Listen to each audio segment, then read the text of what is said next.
Alright everybody, Bob of Bob's Pressure Washing, getting ready to set up my buffer tank. I was going to go with the black 60 gallon, but now I'm going to try this small 18 gallon, which I assume is only going to be maybe 10 or 12 by the time I get everything set up. I got a 5 gallon per minute pump, which is belt drive, so it will draw the water. That's not the issue. I'm not really expecting this to work long term, but I'm going to give it a whirl to see, because the 60 gallon is just a little too big, but in height and in diameter. So we're going to give this a whirl and see how it goes. Like, subscribe, hit the bell. Alright, simple enough.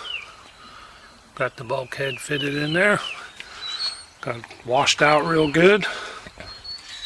Tightened up, ready to move forward. This is higher than I wanted to place it, but it'll also help hold water to help stabilize it for transportation. So I'll be back. Alright everybody, now I'm back. Got the tank set up over here with the 1-inch shut off and the 1-inch flow. Got my 1-inch tubing right there. I've already used that and it works great.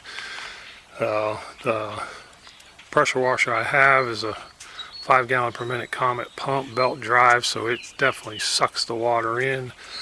Got this Hudson float valve set up in the top. I'm really hoping I don't regret buying this thing. There seems to be plenty of complaints about them, but we'll see how it plays out and keep moving forward. Like, subscribe, hit the bell. Alright everybody, I've got my output and input installed. I've got the 3/4 inch hose running to the Hudson float valve, but it's not connected to anything yet. I've got my main reel out here that I'm going to go ahead and install, and I've changed my mind, I'm not going to put the piece of plywood on here. This thing is stout as it gets, so I don't have to worry about strengthening it. And I'm going to cover both of these reels. There's going to be 2 reels on here, and I'm going to cover both of them. So having the bottom open like that will help things dry out instead of trapping humidity.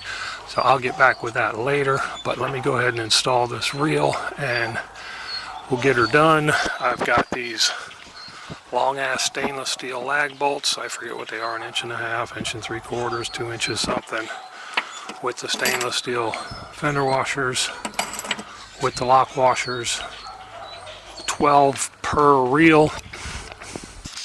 As you can see in here, 1, 2, 3 per side, 2 sides, 12 per reel, or 6 per reel, 12 total. Sorry, my mistake. Let me go ahead and get that done, and I'll be back here shortly. Alright, I'm back, Bob of Bob's Pressure Washing. Real quick look. Here I pre-drilled my holes for the first reel. That is the only one I'm going to put on today, I do believe. I may be wrong, I may do the other one. But I drilled it out with a 7/32, and these fit nice and sweet in there. I pre-screwed them probably 1/3 of the way. So now I'm going to shift over and get this thing bolted down. I'll be back shortly.